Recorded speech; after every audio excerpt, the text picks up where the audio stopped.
اللهم صل وسلم وبارك على نبينا وحبيبنا وقرة أعيننا محمد وعلى آله. Al-Jinn. Inshallah tonight we'll conclude it. There's only a little bit left. And where we are in the surah is towards the end of it, and the end of it is not necessarily connected to the name. Just because when you hear the Surah Al-Jinn, what comes to mind is, of course, that the surah is talking about that incident. And I'm not going to go back and do that again, because I spent maybe 3 or 4 sessions and I've explained that part of the surah in some degree of depth, so in the spirit of not repeating it.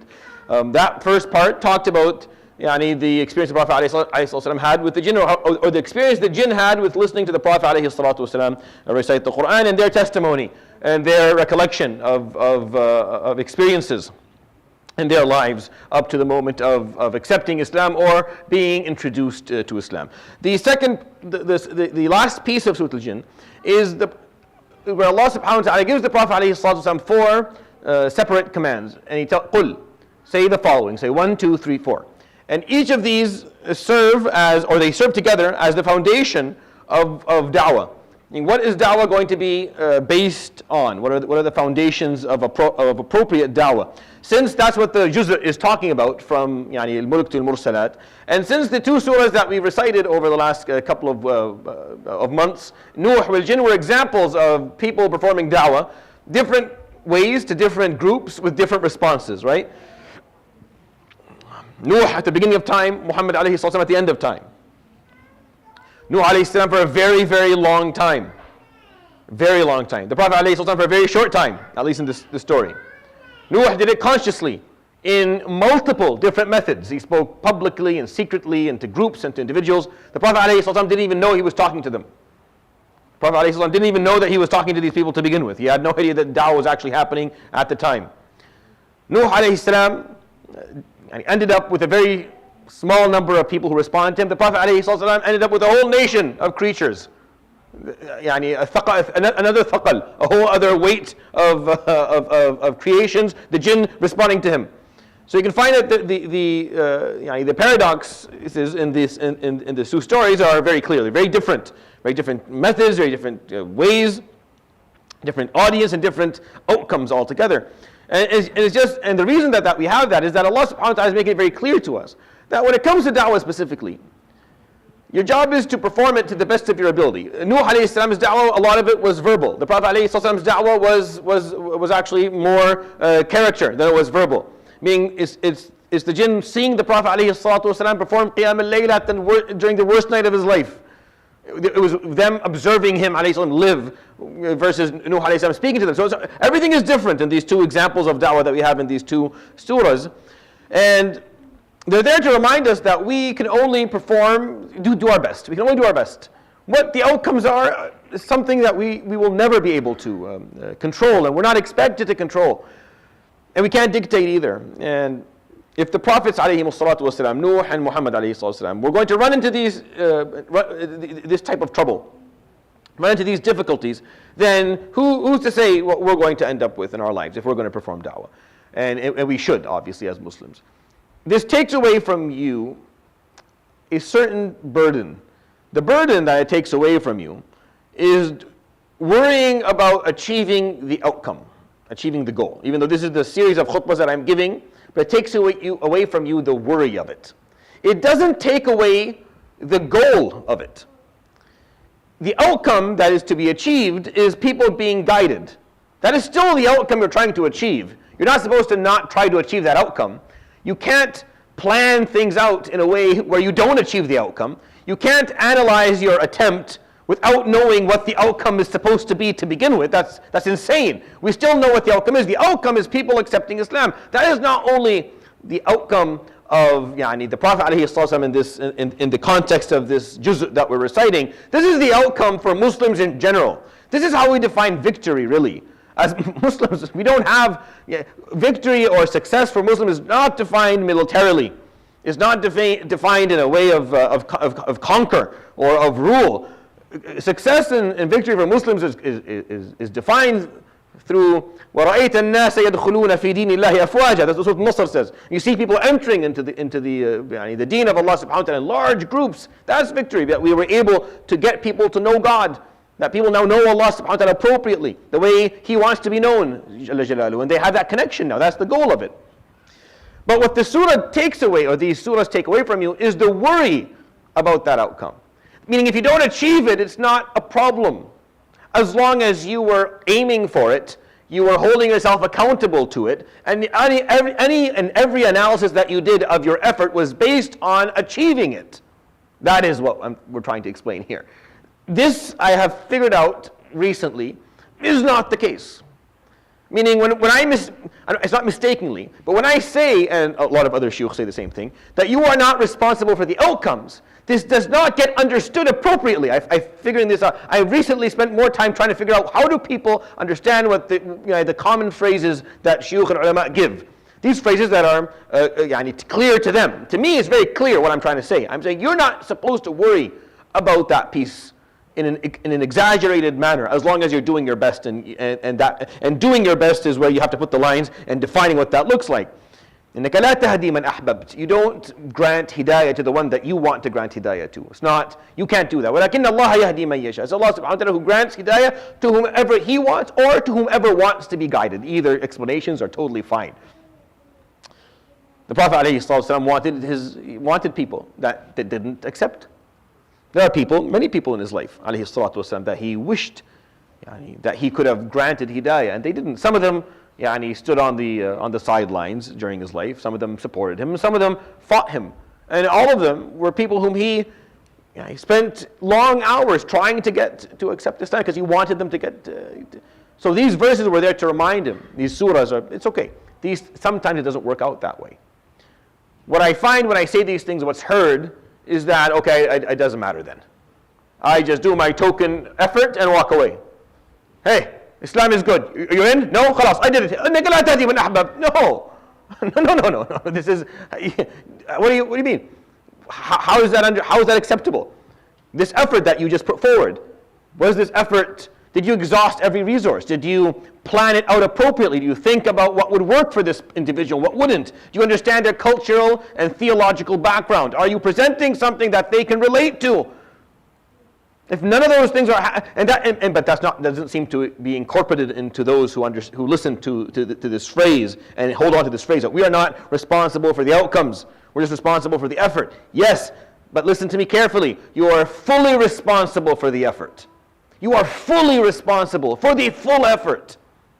And then the outcomes will be whatever the outcome is going to be. But you're fully responsible for the full and complete effort. That's what Surat Nuh taught us.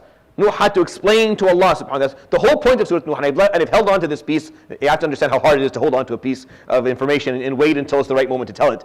Surat Nuh, the whole point of the surah was to show us how he was going to come and argue his position Yawm al-Qiyamah. That's what Surat Nuh is us listening to him explain to Allah why the outcome was not achieved. Why that he only came with 73 people, and that is the most exaggerated number we have in the books of Siyar, of Tawarikh, of history. After whatever, a millennia of work, one person every 13 years, basically he would have a child, and when the child was old enough, he would accept Islam. This is how, he did not achieve the outcome. But so he had to explain to Allah subhanahu wa ta'ala how he did everything correctly. How he did everything within his power to make sure that the outcome was going to be achieved. And then it didn't happen. So he's not accountable for that Yawm al-Qiyamah. But he has to make that argument. That's the whole point of the surah, is that he still has to stand there and explain to Allah. ثم إني دعوتهم جهارا ثم إني أعلنت لهم وأسررت لهم إسرارا فقلت يا. He has to explain, I did this and I did this and I did this and this is what I said and this is how I said it and this is what they did and this is how they responded and this is what I did afterwards, because he has to explain himself. So the idea of you're not responsible for the outcome is correct, but all it really means to you is that you are fully responsible for the effort that is going to be directed towards the outcome. If your effort is not, if the likelihood of the outcome occurring from your effort is low, then the problem was with you. That you weren't, because that wasn't your goal to begin with. If the goal was not for people to accept Islam and find hidayah, if the goal was for you to check something off that you did it, or to present as if you did, or so you can get the support of whoever it is that you're looking to get supported for, or you want that fame, or you want that recognition, or you want followers, if the goal is anything aside from people finding Allah in their hearts and finding that closeness that is missing in their lives. And if the goal is anything aside from the word of La ilaha illallah to become prominent, then what you did is the problem. What you did is the problem. The outcome is the outcome, but now you are fully responsible for it, because what you did was never going to achieve it anyway. You were never going to get to the outcome anyway. You weren't even headed in that direction. Your effort was not even headed in the right direction to be. It's only when you are doing everything within your power in the right direction to achieve the outcome. So that's why you have to know it. Like my series of khutbahs is just knowing what is the outcome. What are we trying to achieve here? Do we know? Again, I am fully convinced that we don't. These are just my observations. Now, I could be completely wrong. At the end, I'm just like anyone else. But this is what I've observed. People don't seem to know what the outcome is. And then when you say, well, the outcome was not achieved, they'll say, well, all I had to do was my best. It's not about me. It's not the result is not my thing. I just try. But yeah, but you're not even trying hard enough. You're not trying your best. You're not even trying your best in the right direction to begin with. So how is the outcome ever going to be achieved? You didn't give it a chance, ya akhi, to be achieved. It's when you do everything right in the right direction, and then if it doesn't happen, this is Allah subhanahu wa ta'ala's decree. That's His qada. Fulan was not going to find hidayah for whatever reason. Right? This is not what we're doing. This is not what we're doing. We're not doing this. As Muslims, we're not doing this on any front. On any front. We're not even with our own. Not even with our kids or with our youth. Not on any front at all. And no one feels bad about it. Like the percentage of people who feel that this is a problem are very, very small. It's a very small percentage. Most people feel it's fine. It's not really. It's not fine, because again, we're not going to be held accountable to the outcome. That's alhamdulillah, Allah subhanahu wa ta'ala, His mercy and His bounty upon us, that He won't hold us to the account to the outcome, to the result. How we ended up translating that, how that ended up being translated into, we're not responsible for putting our full effort into something, is beyond me. But that's where we are. And that's why these two surahs, in my opinion, are really important, because they give you that example. They give us the example of Nuh alayhi salam, the example of the Prophet alayhi salatu wasalam. See, Allah wanted the jinn to find hidayah, so the Prophet alayhi salam didn't even know they were listening to him. And yet this whole race of creatures accepted Islam. Nuh alayhi salam did everything you could possibly do. Everything to the book, better than anyone else. It still didn't work out. Yeah, he's not accountable for the outcome. We just we play our parts, we do what we can. Everyone has their story that they're going to tell later on in their lives. But so the end of Surat Al-Jinn basically are the foundations of da'wah. What foundations do we need in order for da'wah to be practiced appropriately or performed appropriately? So we talked about the two of them last week, and we'll talk about the second two inshallah today. And there's 4 verses that start with qul, and those are the foundations. The first one, قُلْ إِنَّمَا أَدْعُ رَبِّي وَلَا أُشْرِكُ بِهِ أَحَدًا. That's number one. Number one is tawheed. Any da'wah that's going to have any degree of success has to be based and built upon the concept of tawheed. Has to be built upon knowing Allah subhanahu wa ta'ala as He would like to be known. To know Allah subhanahu wa ta'ala as the one, as the only, with no associate and no one. Tawheed has to be the basis of the da'wah. If the da'wah is based on anything else aside from tawheed, if you are attracting people with some other narrative aside from tawheed, it's not going to work, which is why I think today our attempt for da'wah is not working as well, because we've stopped basing it on tawheed.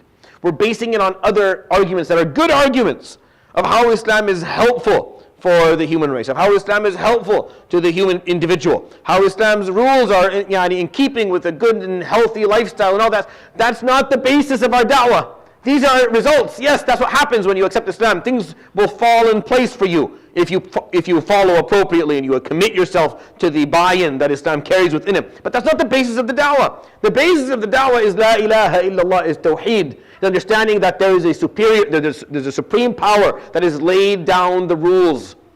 These rules are constants, they're not variables, they don't change. The values and ethics attached to these lines that He has laid down subhanahu wa ta'ala are sacred, and they define your character, and they allow you to exist in this world in a manner where you're at peace with yourself, and you are not changing as the world changes around you. You continue to hold on to a set of principles and ethics and values that don't change, because their source is constant. It's Allah subhanahu wa ta'ala. It's not some human being or committee or Congress or house. It's not a group of people like you who can make mistakes when they come up with laws. It's Allah. That's the basis of our da'wah.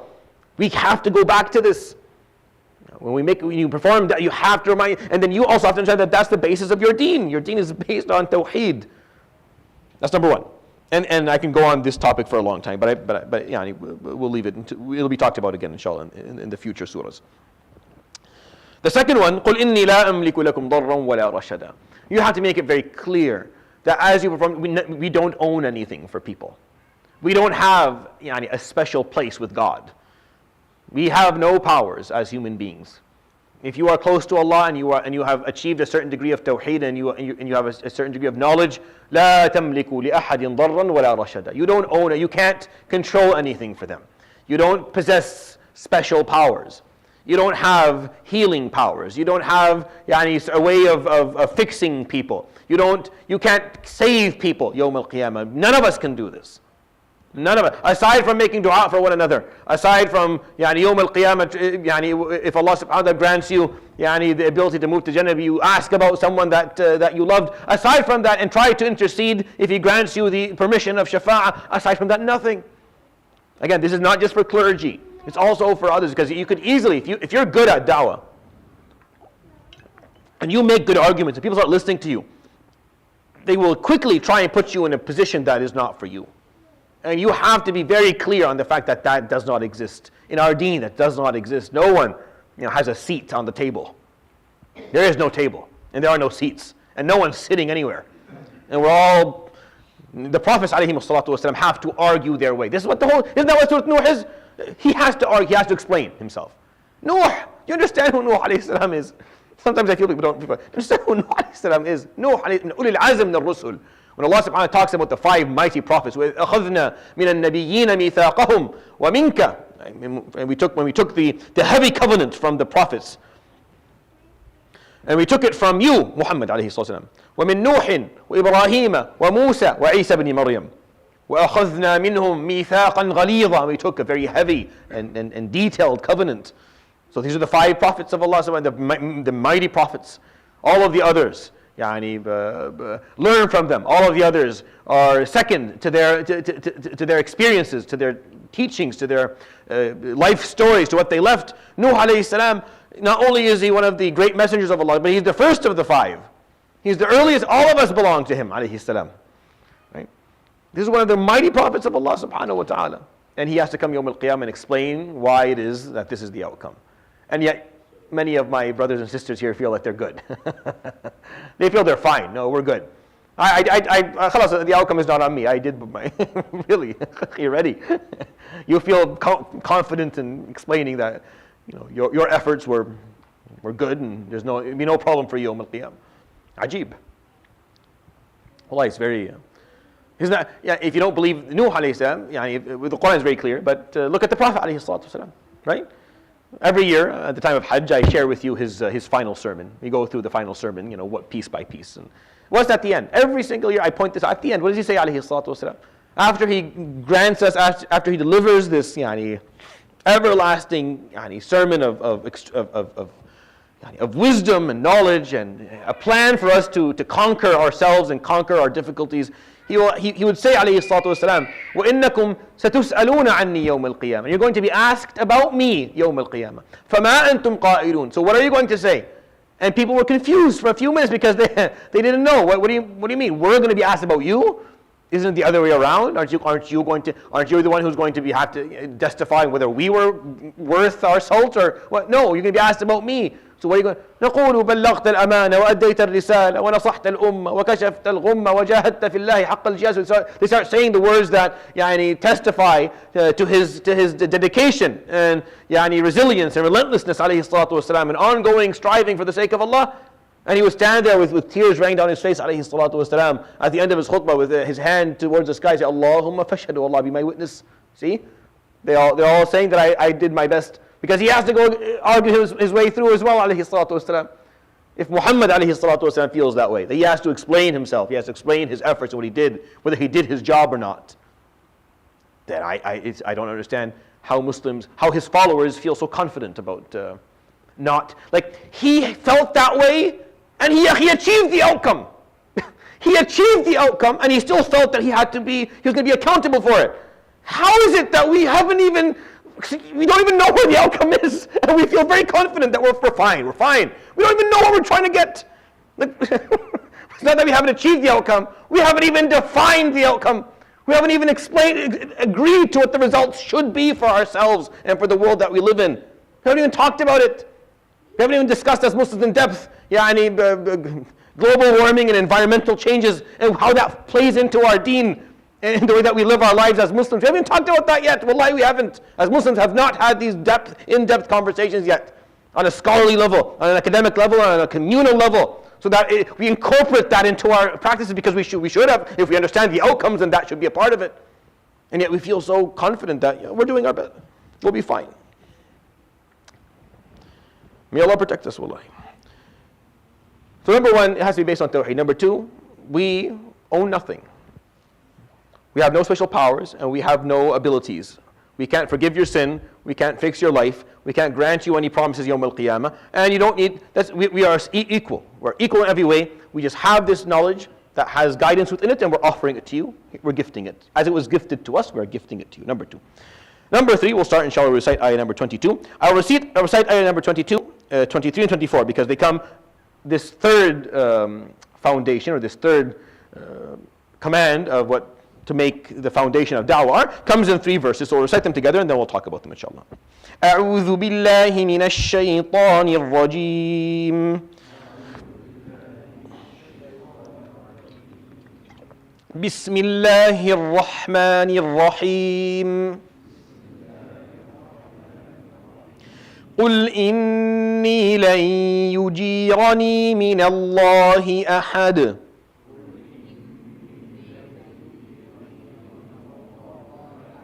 ولن أجد من دونه ملتحدا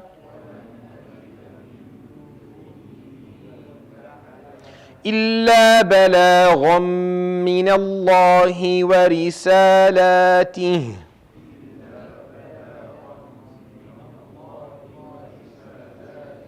ومن يعص الله ورسوله فإن له نار جهنم خالدين فيها أبدا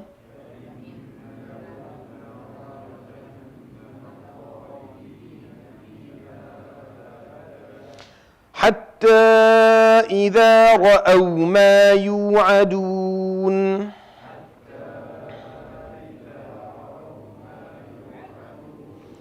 فسيعلمون من أضعف ناصرا وأقل عددا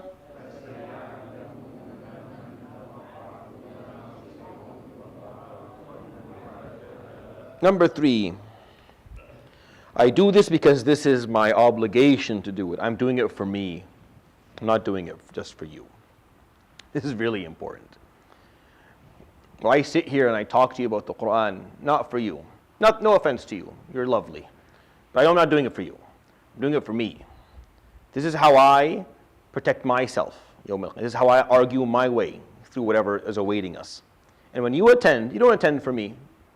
You don't attend, oh, it's not Hilu, it's not the Sheikh who's going to sit down and talk to no one, I'll go sit there. No, you come and attend for you. If there's nothing in it for you, then you don't. And if there's nothing in it for me, I don't either. This is a very selfish relationship. This relationship that we have is very selfish. I'm sitting here very selfishly. I'm here because this is how I argue my way through Yawm al-Qiyamah. I offer this knowledge as a way for me to defend myself. You receive it as a way for you to defend yourself.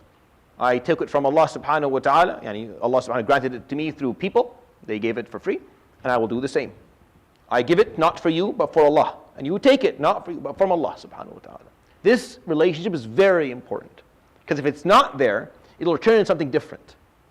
It'll turn into something toxically different, where I am offering this to you, and somehow after that you owe me, and you don't.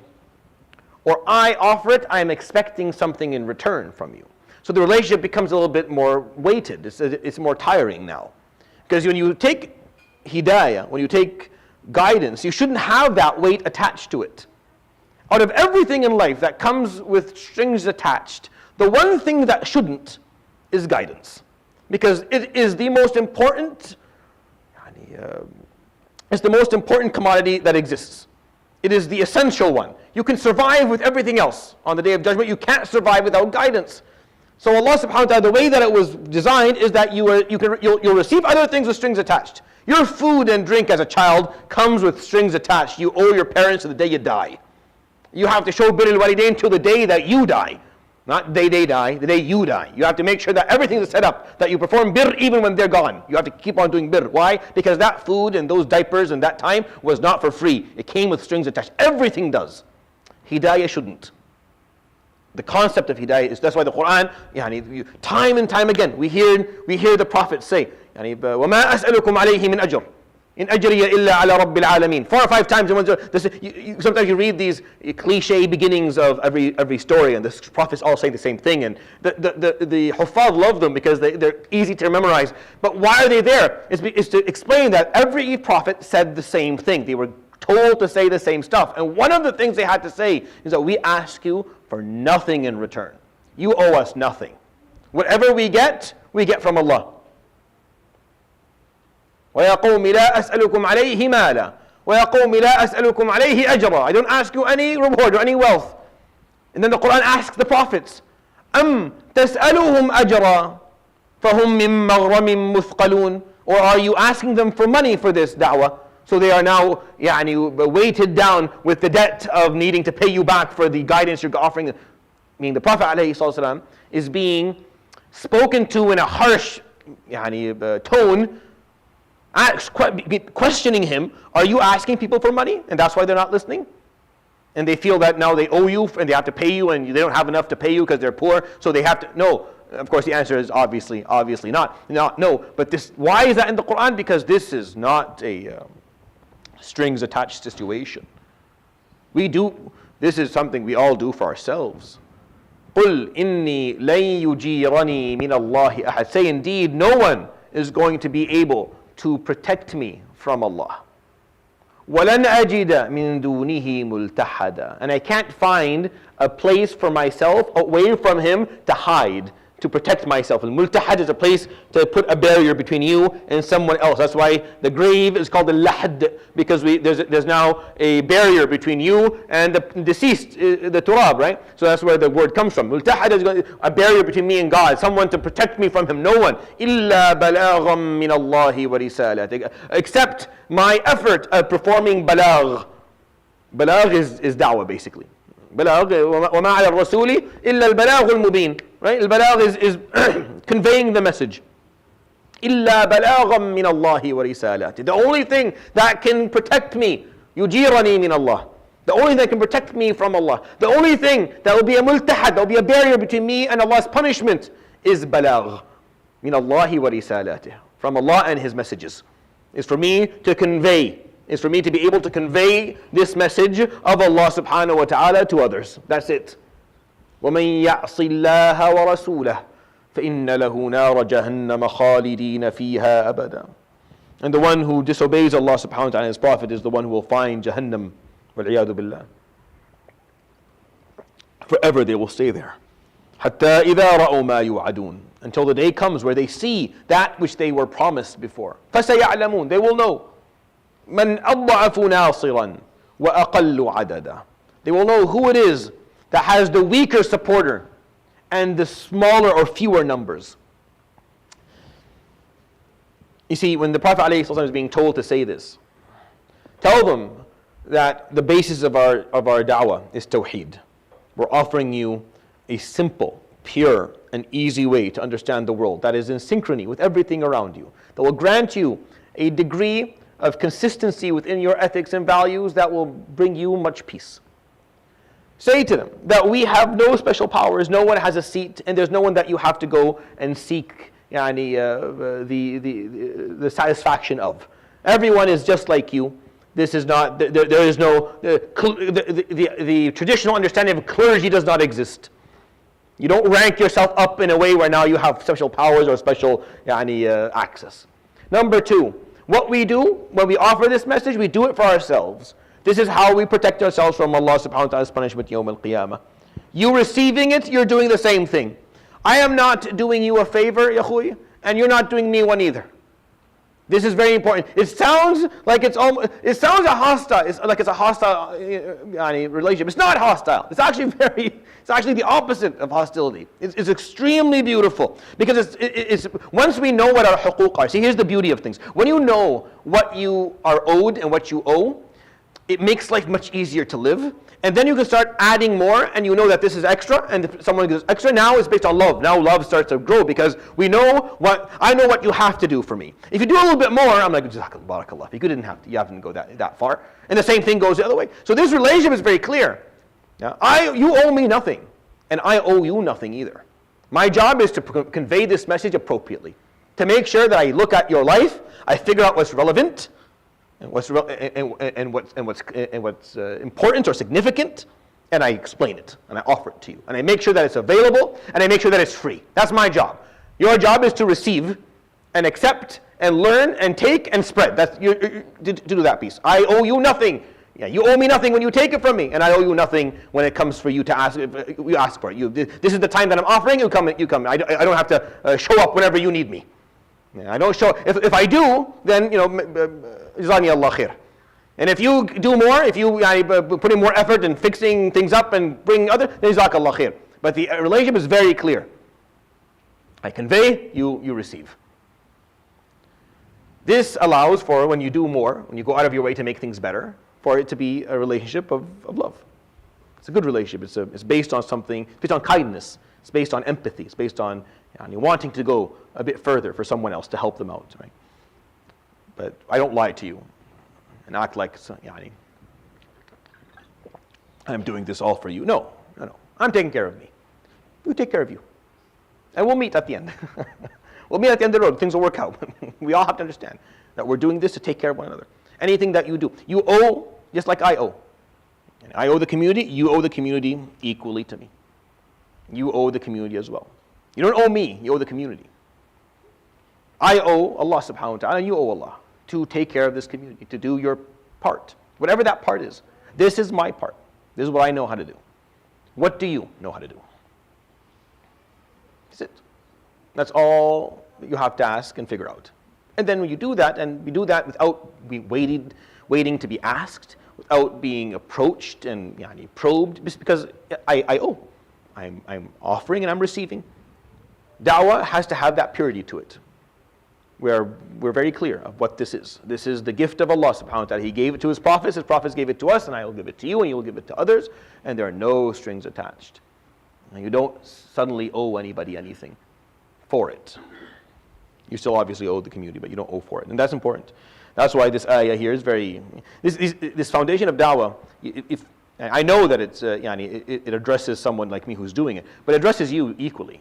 Because you will be performing da'wah in your life too. One way or the other, you will. So you have to make sure that you understand these foundations of how it has to happen. It has to be based on these understandings. حتى إذا رأوا ما يوعدون. So this ayah here, within these three verses, is there because what ends up happening when we say that is that people, again, it's all about how people hear things. It's not about what was being said and what it means. It's how people perceive it. When the Prophet ﷺ comes and tells them, لَن يُجِيرَنِي مِنَ اللَّهِ أَحَدٌ وَلَنْ أَجِدَ مِن دُونِهِ مُلْتَحَدًا إِلَّا بَلَاغًا مِنَ اللَّهِ وَرِسَالَتِهِ, and say, nothing will protect me from Allah, and I have no barrier between me and His punishment aside from performing this. So I'm doing this for me. I'm doing this because I have to do it. And those who disobey Allah will be punished, right? So what ends up happening with the other group is I say, well, if you're doing it for you and we don't owe you anything, well, why exactly would we listen to you? Like, why would? Another response is not just the. His response, if I don't see what point there is for me to listen to you or to follow you. You're doing it for you, and I'm doing it for me. And for me, I don't need really anything. I don't feel like I have any need. If you have some need of some sort, go ahead. But I don't feel like it, so they don't listen.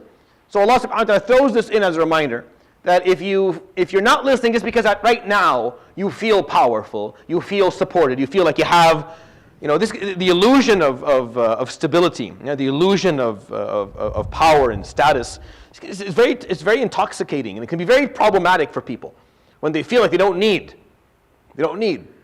A lot of people don't attend masajid because they don't feel the need. They just don't feel like they need to come here.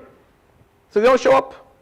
And they feel that they have enough friends and enough family and enough support and enough wealth that they don't need to be a part of something different, right? And I'm using the example that's more relevant to us within our communities. But outside of Islam, same thing. They feel like, why would I need to listen to you? So Allah subhanahu wa ta'ala says, حَتَّى إِذَا رَأَوْا مَا يُوعَدُونَ. And those people on the day when they see, when the day comes when they see مَا يُوعَدُونَ, that which they were promised, which is the punishment of Yawm al-Qiyamah and the difficulties of that, of the Day of Judgment. فَسَيَعْلَمُونَ, they will know clearly that day. مَنْ أَضْعَفُ نَاصِرًا, who truly has the weaker helper? Meaning, who truly has the weak support? Who really does not have a strong back, or a strong group to back him?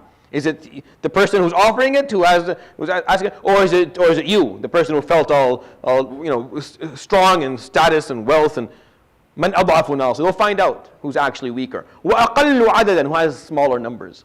On the Day of Judgment, when you see the amount of Allah subhanahu wa ta'ala's malaika and other creations whom all praise Him and sing His praises subhanahu wa ta'ala, you'll know who's outnumbered. Is it this group or is it this group? So don't be fooled by maybe this short period of time where you're on top of the hill. Very soon you'll be rolling down or buried under it. Either way, this is a very short period of time, and what you feel is not accurate. And that's why that ayah is there, because sometimes when you come off, or when I explain this to you and I say, look, I'm doing this for me, not for you, you feel like, well, then I don't owe anything at all. No, you do. And if you don't give back, and because you feel that you don't need, because you feel like I don't have to, well then Yawm al-Qiyamah you'll find out whether you had to or whether you didn't. Were you truly in need or were you not in need? This happens a lot. You run into them all the time. They have big families, a lot of money, a lot of wealth. They don't come. Not part of masajid. Not interested. Only when there's a janazah. And voting for boards. Yeah, whenever there's a board, I used to work my years at LMM. I used to remember the day of the where they would vote for the new board, and people would come to the masjid that I'd never seen. I lived there for maybe 5 years, literally there day and night. People who have never seen in my life came to the masjid just to put in their vote to whoever member they want to leave. Because there's a problematic mentality. When the masjid or when the deen is just, you need certain things, you come. When you don't need, you don't. فَسَيَعْلَمُونَ مَنْ أَضْعَفُ نَاصِرًا وَأَقَلُّ عَدَدًا. They will come when people will know whether they needed or not, whether they were, who was weaker and who was less numbered, had less numbers. Don't let your strength and the numbers of people who support you elude you, that you're somehow mustaghni. You don't require to be a part of something. You don't require to listen. You don't require to participate. Just like I have to do this for the sake of Allah subhanahu wa ta'ala, you have to do this for the sake of Allah as well. But the thing is that we're doing it for the sake of Allah. You don't owe me, I don't owe you. We all owe the Almighty subhanahu wa ta'ala. It's a very, very, very fresh and healthy relationship to have.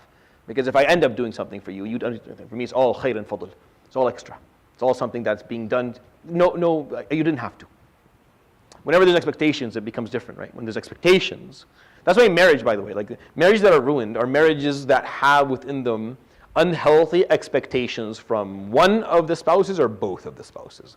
They entered into the relationship and they didn't understand what was expected of them, and they didn't understand what was expected of their spouse. And these unhealthy expectations make the relationship very difficult. People don't enjoy it anymore because of it, right? So that when Allah subhanahu wa ta'ala explains the expectations, they're very simple. The lady, she preserves the household. She's loyal to her husband, and she's the gatekeeper of his wealth and the caregiver of the home and the children. He has to clothe, feed, protect, provide, and take care of these people. These are anything that happens more, any extra support that occurs, anything that's beyond the minimum of what that looks like is fadl. It's extra. It's out of love. So when people understand what the bare minimum is, and they do it, then every time someone does something extra, it's out of love, it's not out of expectation, it's not because if you don't do it, I won't like you anymore. No, you didn't have to, but you did it anyways. Jazakallah khair. Same thing, you didn't have to do this, so you did, Jazakallah khair. So it becomes a thank you, you didn't have to do this. But when I have 50,000 expectations, and she has the same thing, then when I don't do one of them, it becomes an issue of disgruntlement, and it becomes resentful. We become resentful because we expected that, we felt that we were entitled to it. But if you remove that entitlement, it becomes very simple. Then it's just extra things that you're offering, knowing that we didn't have to, but we did it. Reminding ourselves that we don't have to, but we are doing it for the sake of Allah subhanahu wa ta'ala. That way you don't expect things from people. That way you're not bothered by it if they don't deliver it, because they didn't ever had to begin with. But know what it is that you're required to do. I am required to do this. This is not something that I do optionally. I have to do this. What do you have to do? You can't imagine that I'm the only person who's going to carry this. It's not a one side, oh, I have to do this, but you don't have to do anything. That's not fair. Unless maybe we remove number 2. Remove number 2, and I'm okay with it. The piece where إِنِّي لَا أَمْلِكُ لَكُمْ ضَرًّا وَلَا رَشَدًا. I don't own anything. Give me something. I'll take the I have to do something and you don't, but give me a seat somewhere. Like, give me a seat on a big table where I can make some decisions and I own something Yawm al-Qiyamah. That would make it fair. Well, I have to do this and you don't have to do anything. You can walk in, walk out, whatever, just enjoy. Don't have to be held to anything. That's fine. I have to, no problem. But then make sure that I get something out of it. No. See, understand what I'm trying? None of that. This is based on monotheism. I own nothing. I never will. And if I claim that I do, you have to get someone else to sit here. Because I've turned corrupt and you don't want to listen to me anymore. And I do this for me, just like you have to do this for you. You have to figure out where you play. And everything that we do in masajid is an act of da'wah. When we teach curriculums and we teach courses, that is da'wah. When we bring kids for Quran programs, that is da'wah. When we do mentorship programs, that is da'wah. When we reach out to non-Muslims, that is da'wah. When we do senior, that is everything we do is fundamentally under the umbrella of da'wah. Everything that we do is da'wah. When we perform salawat, that is a form of da'wah. When we do durus, everything, the public durus, Jum'ah, all of this falls under da'wah. What is da'wah? Da'wah is bringing people closer to Allah subhanahu wa ta'ala, and that's all we're doing. If, ya akhi, wa ukhti, there's any program that is running the masjid that is not doing that, then that program needs to be removed. If any program is running in the masjid that is not bringing people closer to Allah, closer to the masjid, closer to the deen, then you have to get rid of it. That's not an appropriate thing to be running in a masjid. But even if we tutor math, or we have social clubs, or we have, these are also to bring people closer to Allah. People who don't come to the masjid, so they come to the masjid and they can sit and they can be and they can breathe and they can feel welcome in a place that they're not used to feeling welcome in. That's another form of da'wah. So everything we do, I have to do the da'wah in a certain form, and you have to do it as well. And if we don't, فَسَيَعْلَمُونَ مَنْ أَضْعَفُ نَاصِرًا وَأَقَلُّ عَدَدًا. If somehow you feel so supported and so wealthy and so strong that you don't have to do any of this, and this is beneath you or as far away from you, don't have to care. The day will come where you'll find out whether you were actually that way or not. May Allah subhanahu wa ta'ala protect us all. All right, we'll recite the fourth and final foundation, and it's 4 verses in a row until the end of the surah. We'll recite them all together, and then I'll explain them inshallah in whatever time is left. قُلْ إِنْ أَدْرِي أَقَرِيبٌ مَا تُوعَدُونَ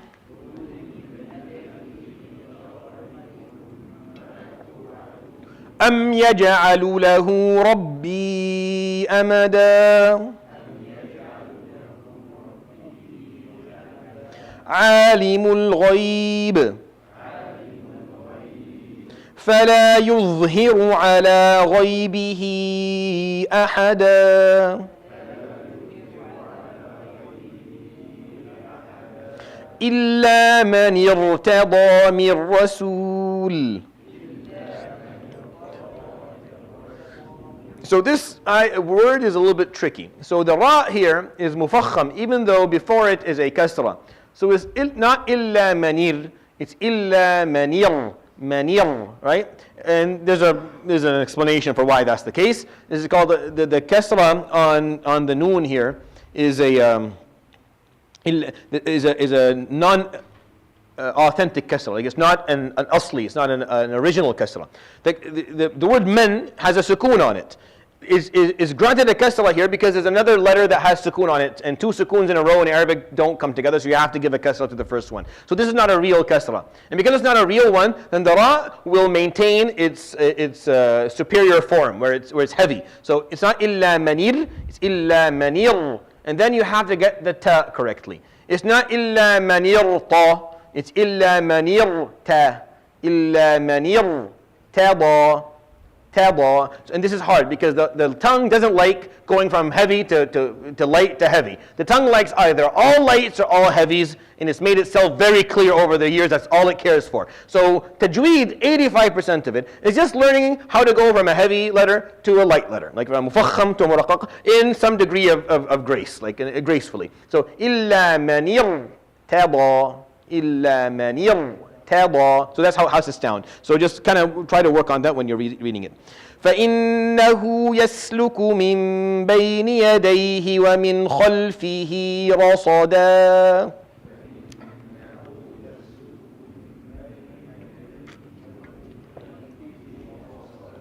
ليعلم أن قد أبلغوا رسالات ربهم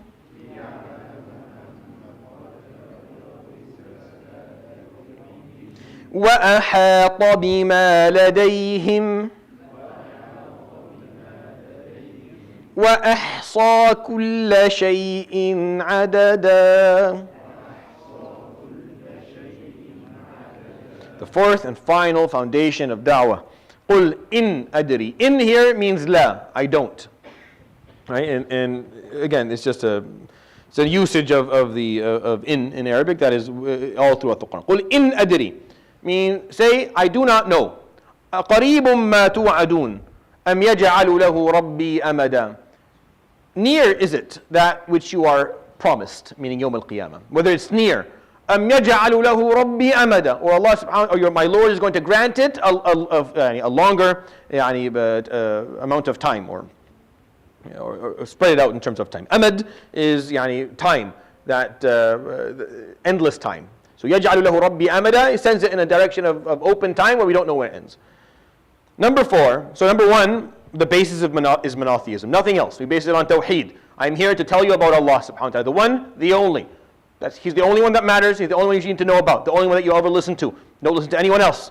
No one else matters aside from Him subhanahu wa ta'ala. Everything else is just an illusion that you need to learn to get over, because it's only Allah subhanahu wa ta'ala. Number 2, I own nothing. I have no special powers, and I cannot make any changes. I can't give you any exemptions, and I can't change anything in the long run, and there's nothing that you need to do in order for me so that I can save you at some point. None of that exists. Number 3 is that I do this for the sake of Allah subhanahu wa ta'ala, and only for the sake of Allah subhanahu wa ta'ala. I do it for me, just like when you listen, you're doing it for you. And number 4, I don't have any extra knowledge either. Like, I don't know more than that which He taught me subhanahu wa ta'ala.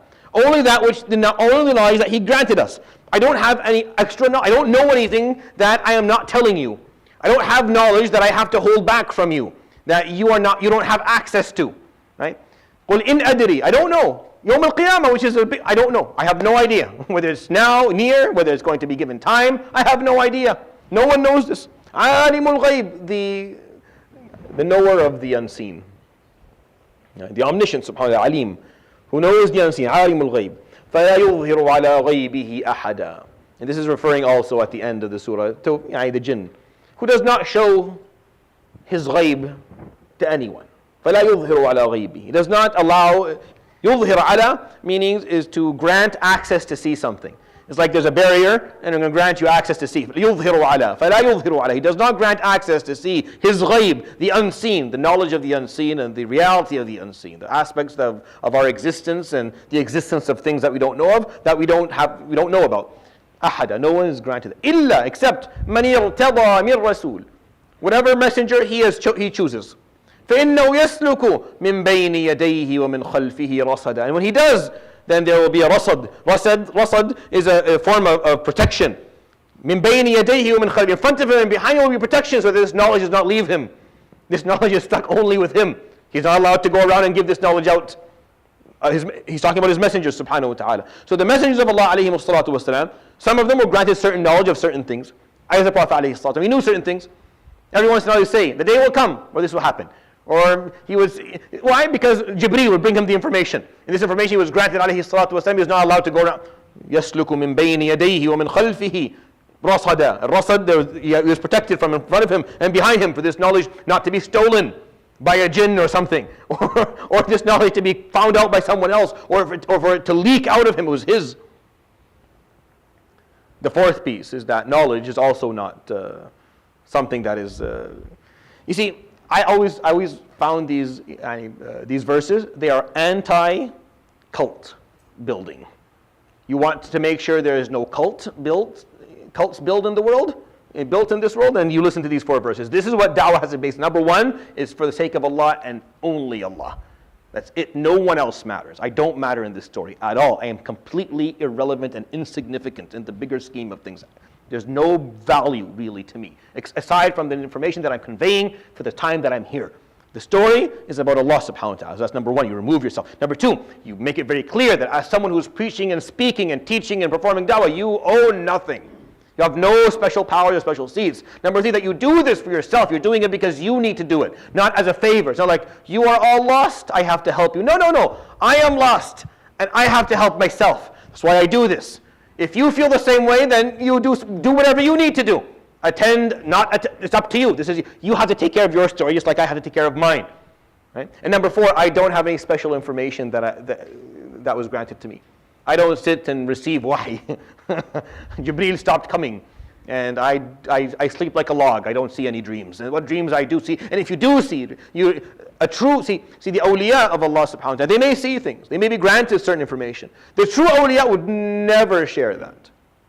A true wali of Allah would never share any of it. So when someone stands there and speaks about, I saw this in my dream, and this person came to me in my dream, and this is what the Prophet told me in my dream, know that he's full of it. A true wali does not, he keeps that to himself. He carries that with him to his grave. If he is to share something, it would be with the scholars in his presence, and it would be a point of discussion that is more relevant to people. To share stuff like this is not, I spent time with the people of like that, never. They would not know this is whatever it is that they know. And they'd claim no extra knowledge. And they rarely sat to teach. They would have their students do it. They wouldn't do it themselves. So that no one would have عالم الغيب فلا يظهر على غيب. We don't know ghaib. We don't know ghaib. No one knows ghaib. Right? You don't claim to know more than what we do. Be very careful with that piece. When you're talking to people in da'wah, you have to make sure you're very clear on what you do know and what you don't know. You don't know something, you don't know it. You don't understand something, you don't understand it. You don't claim to know. Most of the problems that occur in da'wah, whether it's raising your children at home or talking to non-Muslims, is when you tell people something that you don't actually understand. When you convey information that you don't really have. When you answer a question that you don't really know the answer to begin with. You're claiming to have knowledge that you don't have. The 4th foundation of da'wah is that you never claim to know what you don't know. If you don't know, that's why as the scholars would say, نصف العلم لا أدري. Half of knowledge is saying I don't know. Being comfortable with not knowing something. You'll learn it, you may not learn it, it may be accessible to you, it may not. But being comfortable with that and not making things up as you go along. If you give people the illusion that you have a source of knowledge that others don't have, this is how you build cults. This is how cults are built. Ummah Muhammad is a protected ummah. Allah subhanahu wa ta'ala protected this nation. He protected this nation through the Quran, through the prevalence of evidence-based arguments, and through these foundations of da'wah that we carry.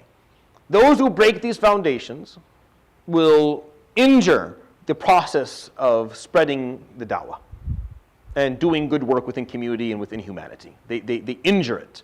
So when the relationship is not based, when the essence of the da'wah is not based on tawheed, it's based on something else, based on a figure, on an imam or a alim, for example, or on some attractive aspect of Islam that is not tawheed, you injure the da'wah.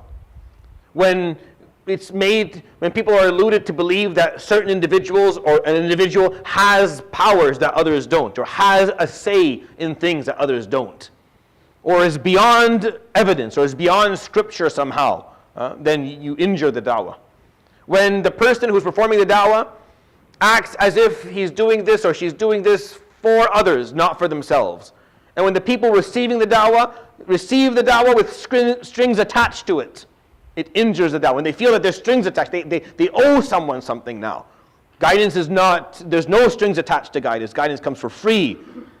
It's free, it's offered to you. Your obligation when you get the guidance is to Allah subhanahu wa ta'ala. You're going to participate back in the community, but it's not because I taught it. It's because Allah subhanahu wa ta'ala gave it to you. That's why. It's a big difference. It's a big difference because I'm not important. If I end up somehow... Whoever teaches you Islam, right? It doesn't matter who teaches you.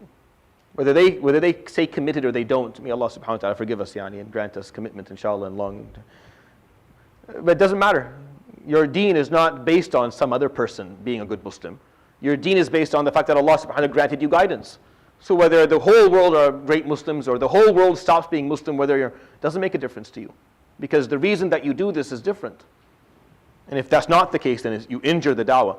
And if we claim to know what we don't know, if we start speaking through knowledge about things we don't understand, we start making things up, we stop respecting the hereditary classic sources of authentic knowledge, we start looking at the ulama of the previous ummah and disregarding them and disrespecting them and deciding that we know more than we actually do and start making things up as we go along, you injure the da'wah. All of these mistakes we have made as Muslims and continue to make as Muslims. We continue to make these mistakes.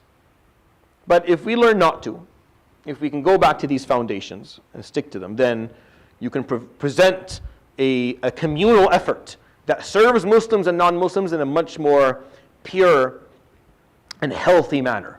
It'll be something beautiful. You can beautify it, and people can love it and feel that they belong to it, instead of what we have today.